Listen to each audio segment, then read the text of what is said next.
The Silver Scout ship of the Galactic Federation drifted silently in Earth's orbit, its advanced cloaking systems keeping it hidden from human detection.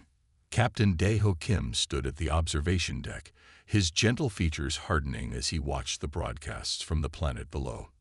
The screen showed various human activities, their wars, sports, hunting, and survival stories. Fascinating and terrifying, he muttered, making notes on his holographic pad. His crew of 15, all members of the peaceful Federation species, shared his unease. They had spent 3 months studying Earth, and each day brought new surprises. On the main screen, a documentary showed humans surviving in extreme conditions: desert, Arctic, and deep forests. Another display showed their martial arts competitions, while a third displayed their military exercises. The humans' adaptability and persistence amazed and frightened the observers. Captain, called Su-min, his science officer, "You need to see this." She brought up historical footage of human conflicts. They fought wars that covered their entire planet. Twice. Her voice trembled slightly. And they rebuilt each time, stronger than before. Dae-ho nodded grimly. In the Federation's 10,000 years of existence, they had never encountered a species quite like humans. Most civilizations they discovered were peaceful, having evolved past their violent tendencies before achieving space travel. Humans were different. The crew gathered more data over the next few days. They watched humans hunt, fight, build, and survive. They saw them push through pain that would incapacitate most Federation species. Even their entertainment was filled with conflict and competition. They're apex predators, Dae-ho wrote in his report, but they're predators with technology, strategy, and an unfathomable drive to survive. He paused, choosing his next words carefully. Their society simultaneously maintains peace and prepares for war. They compete even in peaceful activities.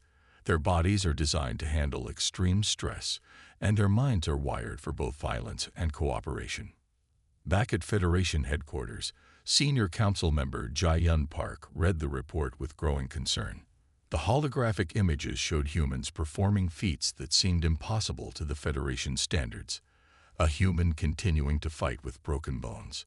Another surviving weeks alone in frozen wilderness. Groups coordinating complex military operations. "They're not ready," she announced to the council. "Or perhaps we're not ready for them."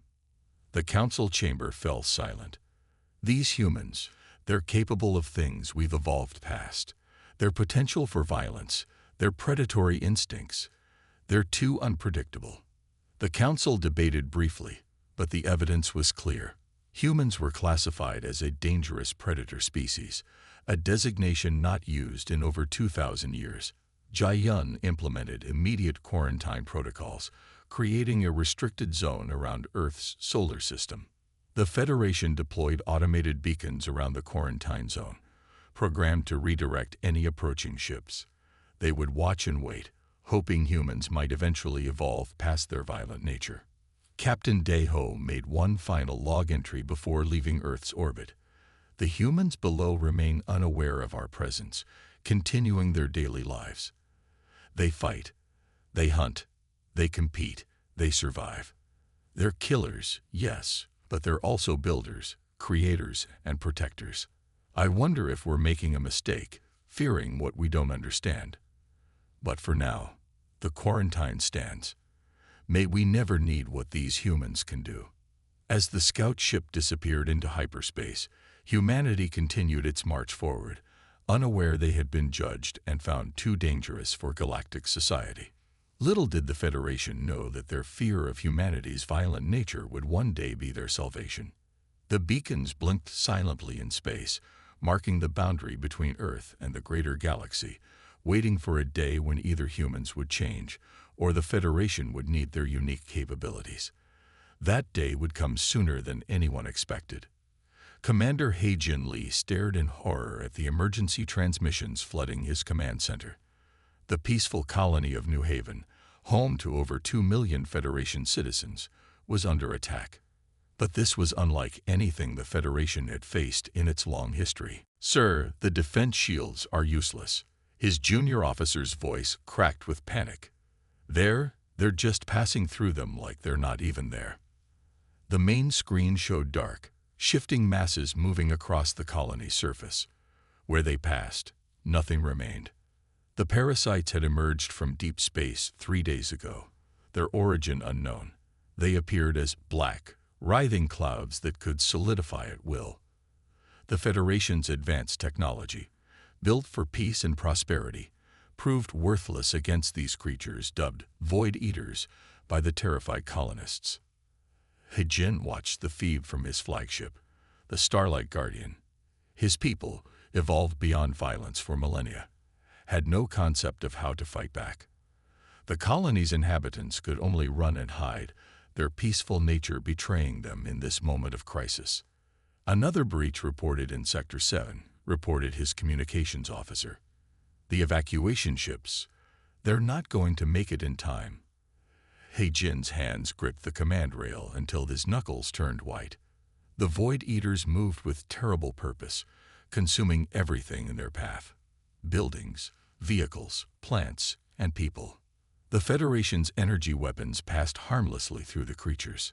Physical barriers delayed them only briefly. Even the most advanced containment fields failed to hold them. These parasites seemed to exist partially in another dimension, making conventional defenses useless. "Sir," his science officer called out, her voice trembling. "Analysis shows they're not just consuming matter. They're absorbing information, knowledge, memories, everything that makes us who we are." Within hours, New Haven fell silent. The colony, once a shining example of Federation prosperity, became a barren wasteland. But the Void Eaters weren't finished. They merged into a massive, swirling vortex and launched themselves toward the next colony world. Over the next 2 months, 2 more major colonies suffered the same fate. Billions of Federation citizens fled in terror. The peaceful species that made up the Federation had no concept of warfare, no understanding of combat tactics. Their civilization had evolved past the need for weapons of war, and now that choice was proving fatal. He-Jin's report to the Federation Council was grim. "Our peaceful nature, our advanced technology, our enlightened civilization, none of it matters against these creatures. We can't negotiate with them. We can't contain them. We can't stop them. 3 worlds are already lost, and more will follow." The council chambers erupted in panic. Thousands of years of peace had left them unprepared for a threat of this magnitude. Their ships could cross galaxies, but they couldn't fight. Their science could reshape planets, but it couldn't protect them. As He-Jin watched the recordings of the attacks, a thought kept nagging at him. Somewhere in the quarantine zone around Earth, a species existed that hadn't evolved past violence. A species that still remembered how to fight, how to kill, how to survive against predators. Perhaps, he thought, our greatest fear might become our only hope. But suggesting an alliance with the quarantined humans would be controversial at best, heretical at worst. Yet as reports of new Void Eater sightings came in, He-Jin knew they were running out of options. The Federation, in all its wisdom and advancement, faced extinction at the hands of creatures they couldn't comprehend or combat. Their peace had become their weakness, and their civilization stood on the brink of collapse. Little did they know, their salvation would come from the very species they had judged too dangerous to join their society. The emergency council chamber hummed with nervous energy as thousands of Federation representatives gathered. The room's crystalline walls reflected their worried faces, a stark contrast to the usual calm that pervaded these halls. Council member Sun Ma-cho stood at the central podium, her normally composed demeanor showing signs of strain. "We have lost 3 colony worlds," she began, her voice echoing through the vast chamber. "The Void Eaters advance unchecked. Our peaceful ways, which have served us for millennia, now lead us to extinction." She paused, knowing her next words would spark controversy. "I propose we lift the quarantine on Earth and seek human assistance." The chamber erupted in chaos. Elder Ta Wan Kang, his aged face twisted in displeasure, rose from his seat. Madness. You suggest we invite killers into our civilization. These humans are quarantined for a reason. Their violent nature makes them too dangerous. Sun Mai activated a hologram showing the devastation of New Haven Colony. More dangerous than this, the images of destruction silenced the chamber. We labeled humans as predators, but that's exactly what we need now. We face predators who consume entire worlds. Perhaps we need predators of our own to fight them. Ambassador Min-Soo Park, known for his diplomatic skills, stepped forward. I've studied Earth extensively. Yes, humans are violent, but they're also protective. They fight hardest when defending others. Their history shows countless examples of them risking their lives to save strangers. The debate raged for hours. Federation species, evolved beyond violence, struggled with the concept of intentionally seeking out those they had deemed too dangerous to contact. But the Void Eaters left them no choice. Look at their entertainment. Sun Mai continued, displaying human movies and books. They constantly imagine scenarios of fighting against overwhelming odds. They prepare for threats we never considered possible. While we evolved past violence, they evolved to channel it. Elder Kang made his final argument. If we let them in, they'll never leave. We'll be introducing predators into our midst. What happens after the Void Eaters are gone? What happens when the humans turn on us? Sun Mai's response was simple. If we don't act now, there won't be an after to worry about. The vote was closer than anyone expected, but desperation won over fear. The Federation Council approved lifting Earth's quarantine. Ambassador Min-Soo Park was chosen to make first contact, his expertise in human culture making him the ideal candidate. As his ship prepared to breach the quarantine zone, Min-Soo reviewed his mission briefing. He would have to convince humans to help the very civilization that had judged them too dangerous to join. He would have to appeal to both their protective instincts and their desire for adventure. The fear of humans that led us to quarantine them, he thought, might be the very thing that saves us all. His ship's engines hummed as they approached Earth's solar system, the quarantine beacons deactivating for the first time in 3 years. The fate of the Federation now rested on the response of a species they had feared and isolated. Min-Soo could only hope that humanity's violent nature would prove to be their salvation rather than their doom. As Earth grew larger in his view screen, he prepared to make history, the first Federation citizen to officially contact the dangerous, but perhaps necessary, human race. The automated beacons that had kept humanity isolated now stood silent, marking not a boundary of quarantine, but a gateway of hope. The Federation's future would depend on whether their fear of humanity's violent nature had been wisdom or a terrible mistake. The massive United Defense Force fleet dropped out of hyperspace on the edges of Federation space. Admiral Yoon Hee Choi stood on the bridge of the UDF flagship Defiance, watching as hundreds of human warships took up defensive positions. The Federation aliens observed with a mixture of fear and hope as humanity brought its full military might to bear. All ships report ready, Admiral, her executive officer announced. The fleet carried over 50,000 Marines, led by the decorated Colonel Jin-Woo Park. Their primitive projectile weapons and explosive ordnance had been modified based on initial scans of the Void Eaters. The first engagement came sooner than expected. A Void Eater swarm attacked a Federation refugee convoy near the Centauri outpost. Colonel Park's Marines deployed immediately, their dropships screaming through space toward the threat. "Remember your training," Park's voice crackled over the comm as his troops prepared for combat. "These things may be alien, but they're still predators, and we know how to hunt predators." The Federation observers watched in amazement as human Marines engaged the Void Eaters. Instead of running or hiding, the humans attacked aggressively. Their modified weapons fired rounds containing electromagnetic pulses and plasma cores, disrupting the parasites' dimensional shifting abilities. "Push forward. Don't let them regroup," Park ordered as his troops advanced through the colony's corridors. The humans moved with a coordination and aggression that stunned the peaceful Federation species. Where their advanced technology had failed, human combat instincts and tactical thinking succeeded. Admiral Choi coordinated the space battle with equal effectiveness. Human ships performed maneuvers the Federation had never considered, using aggressive tactics that seemed reckless but proved devastatingly effective. The fleet's weapons had been modified to create overlapping fields of fire, trapping the Void Eaters in killing zones. "They're adapting to our tactics," Park reported during the battle's third hour. "Just like Earth predators would." He ordered his troops to switch to secondary strategies, displaying the tactical flexibility that made humans such successful hunters. The Federation's citizens watched in awe as human Marines worked together seamlessly, protecting civilians while engaging the enemy. Their violent nature, once feared, now served as a shield for the peaceful Federation species. Within 6 hours, the Void Eater swarm had been completely destroyed.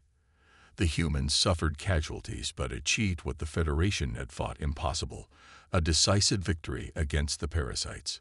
"This is just the beginning," Admiral Choi announced to the Federation Council. "We'll need to adapt our tactics as they learn, but we understand how to fight an evolving enemy. It's what humans do best." The Federation's fear of human violence transformed into appreciation for human protection. They watched as more UDF fleets arrived, bringing with them the predatory instincts and combat expertise that their peaceful civilization had evolved past. Colonel Park's after-action report became required reading for Federation leaders. "The Void Eaters are dangerous, but they've never faced an enemy that evolved specifically to hunt other predators. Humanity's greatest strength isn't our technology or our weapons. It's our understanding of predator-prey relationships and our ability to shift between roles as needed." As human forces spread throughout Federation space, setting up defensive perimeters and hunting down Void Eater swarms, the aliens began to understand why Earth's quarantine had been both their greatest mistake and their ultimate salvation. The very nature that had made humans too dangerous to join galactic society now made them the perfect defenders of it. The primitive human tactics continued to prove effective as more battles were won. Admiral Choi's fleet became a symbol of hope rather than fear, and Colonel Park's Marines were welcomed as heroes on every Federation world they protected. Humanity had answered the call for help with characteristic determination, bringing their predatory nature to bear against an enemy that threatened not just their own species, but all sentient life in the galaxy. Major Hai-Jin Kim stood before a holographic display of the latest Void Eater attack patterns, her keen eyes analyzing every detail. 3 months of fighting had taught humanity much about their enemy, and she was determined to turn that knowledge into victory. "The parasites aren't just feeding," she explained to Federation scientist Du Yan Baek. "They're learning, adapting, evolving. Just like any predator species." She pointed to the shifting patterns in the display. "But that makes them predictable to those who understand predator behavior." Du Yan watched in fascination as Hai-Jin's strike teams implemented her new combat doctrines. The human soldiers moved like coordinated hunting packs, using the Void Eater's own predatory nature against them. They set traps, created false targets, and exploited the parasites' feeding patterns. "Your species understands this on an instinctive level," Du Yan noted, recording the effectiveness of each new tactic. "The way you think about combat, about hunting, it's unprecedented in Federation history." Hai-Jin's most innovative strategy involved using the parasites' dimensional shifting abilities against them. Her teams deployed specialized energy fields that forced the Void Eaters to remain solid, making them vulnerable to concentrated fire. "In nature, every predator has weaknesses," she explained during a tactical briefing. "The key is finding them and exploiting them mercilessly." The Federation observers flinched at her choice of words, but couldn't argue with the results. Strike Team Alpha, led by Captain Song Min, demonstrated the new tactics in the defense of Haven Colony. They lured a Void Eater swarm into a carefully prepared killing zone, using decoy energy signatures as bait. When the parasites took the bait, they found themselves trapped between overlapping fields of fire. "Like fishing," Song Min reported afterward, "just with bigger bait and much nastier fish." The Federation had never considered using their enemies' hunting instincts against them. They watched in amazement as human forces repeatedly outmaneuvered the supposedly superior alien threat. Du Yan's research team documented everything. The way humans instinctively understood predator-prey relationships, their ability to think like their enemy, their capacity to adapt tactics mid-battle based on the enemy's reactions. It was a masterclass in combat evolution. "We're not just fighting them," Hai-Jin explained to her teams. "We're hunting them, and humans have been apex predators since we first walked upright." Her words resonated with every soldier, tapping into something primal and powerful in human nature. The turning point came during the Battle of New Singapore. Hai-Jin's strike teams, using her refined tactics, eliminated an entire Void Eater swarm with minimal casualties. The Federation finally understood that humanity's violent past had created perfect warriors for this crisis. "Your primitive nature," Du Yan admitted to Hai-Jin afterward, "has proven to be far more sophisticated than we ever imagined." The Federation's advanced technology, combined with human combat instincts, was becoming an unstoppable force. As more victories followed, Hai-Jin continued refining her techniques. Each engagement provided new data, new understanding of their enemy's behavior. The Void Eaters were learning and adapting, but so were the humans. And humans had millennia of experience as both predator and prey. The Federation's initial fear of human violence transformed into respect for human protection. They saw how the same instincts that made humans dangerous also made them formidable defenders. Major Kim's tactical innovations weren't just winning battles, they were reshaping the Federation's understanding of what it meant to be civilized. Sometimes, Hai-Jin told Du Yan during a quiet moment between battles, "The ability to fight is what makes peace possible." Looking at the stars where her teams patrolled, she added, "We never lost our predator nature because deep down, we knew someday we'd need it again." Su Jin-yoon sat in her office aboard the Federation station Unity, surrounded by cultural artifacts from both human and alien worlds. As the lead cultural attaché, her mission was to bridge the gap between humanity's warrior nature and the Federation's peaceful civilization. A live feed showed Captain Jae-hyun Song's crew in action. His ship, the Mercy's Shield, had just intercepted a Void Eater attack on a refugee convoy. But it wasn't the fighting that held Soo-jin's attention. It was what happened afterward. Human medics rushed into damaged Federation ships, carrying wounded aliens to safety. Marines who moments ago had been fierce warriors now gently helped children and elderly Federation citizens. Captain Song himself carried an injured alien child to the medical bay, speaking soft words of comfort. "See," Soo-jin explained to the watching Federation officials. "This is the part of humanity you never understood. Our capacity for violence exists alongside our drive to protect and nurture." The Federation observers watched in amazement as human crews worked tirelessly to repair refugee ships, share supplies, and provide medical care. The same hands that wielded weapons now bandaged wounds and offered comfort. "Your people called us killers," Soo-jin said, "but you never saw the whole picture. Humans fight hardest when protecting others. Our predator nature isn't just about violence. It's about defending our pack, our family, which now includes you." Captain Song's crew became living proof of this duality. After successfully defending the refugee fleet, they escorted the damaged ships to safety, even giving up their own quarters to accommodate displaced families. The Federation citizens aboard experienced firsthand the complexity of human nature. "They fought like demons to protect us," one Federation elder admitted, "then showed gentleness I didn't think possible from such warriors." This understanding began spreading throughout Federation space as more stories emerged of human protectors. Soo-jin organized cultural exchange programs, bringing Federation citizens aboard human ships and stations. They watched Marines training, then saw those same Marines reading stories to alien children in refugee centers. They observed tactical planning sessions, then joined humans in sharing meals and celebrations. The Mercy's Shield became famous after a particularly dramatic rescue. Captain Song's crew fought through a Void Eater swarm to reach a stranded Federation colony ship.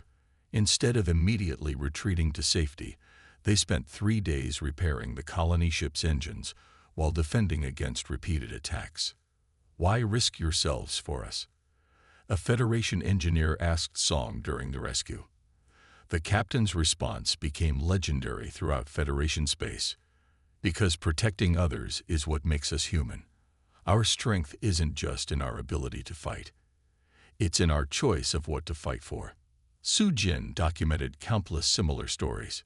Human medical teams working around the clock to save Federation lives. Marines sharing their rations with refugee children. Engineers teaching Federation crews how to repair and modify their ships for better protection.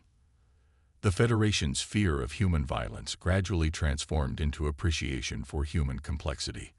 They began to understand that the same instincts that made humans dangerous also drove them to protect, heal, and sacrifice for others. Perhaps, Su Jin wrote in her Cultural Impact Report, the Federation needed to learn that true civilization isn't about eliminating violence, but about choosing when to use strength and when to show mercy. Humans never forgot this balance, and now we're teaching it to the galaxy. The barriers between humans and Federation species slowly crumbled. Where once there was fear, now there was understanding. The predators had become protectors, and the galaxy was changing because of it. General Ji-hoon Park stood on the bridge of the combined Human Federation flagship, Unity's Dawn, watching the final battle unfold. 5 years of war against the Void Eaters had led to this moment. The last major parasite swarm had been cornered in the Rigel system. "All ships, execute final protocol," he commanded. The massive fleet moved in perfect coordination, human warships alongside Federation vessels. What had begun as an uneasy alliance had evolved into something remarkable.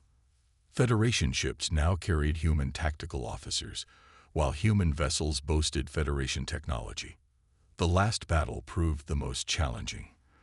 The remaining Void Eaters had adapted and evolved, but so had the joint forces.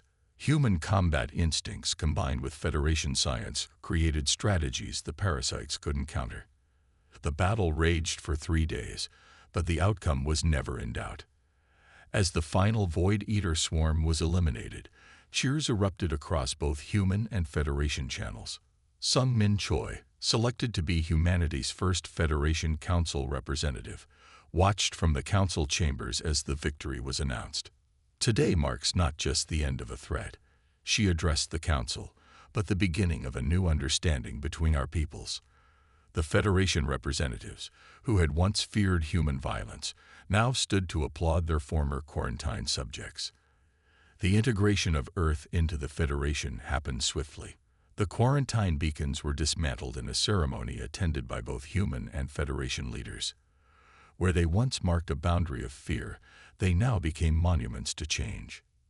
General Park's final report became required reading in both human and Federation academies. Our victory came not from eliminating our differences, but from learning to value them. The Federation's peace and humanity's warrior spirit proved to be complementary, not contradictory. Federation citizens began visiting Earth in large numbers, fascinated by the planet they had once feared. They found not just warriors, but artists, scholars, and dreamers. Humans, in turn, spread throughout Federation space, bringing their unique blend of protective instinct and innovative thinking to their new galactic home. Human combat units were reformed into joint defense forces, teaching Federation species not just how to fight, but when and why to fight. The Federation's peaceful nature tempered humanity's aggressive instincts, while human protective instincts gave the Federation the strength to defend its ideals. "We quarantined humans because we feared their violent nature," a Federation elder admitted during the Earth integration ceremony. "We never understood that sane nature would make them our greatest defenders." Sung Min Choi's first address to the Federation Council became historic. "Humans never lost our predator nature because deep in our hearts, we knew the galaxy might need protectors one day. We kept our strength not to conquer, but to defend. Not to destroy, but to preserve." The transformation was complete. Humanity's reputation shifted from dangerous killers to trusted protectors, the very qualities that had led to their quarantine. Their strength, their fighting spirit, their predatory instincts had saved galactic civilization. By 2165, the combined Human Federation civilization had entered a new golden age. They maintained their military readiness while pursuing peace, understanding that true strength lay not in the absence of violence, but in the wisdom to know when to fight and when to extend a helping hand.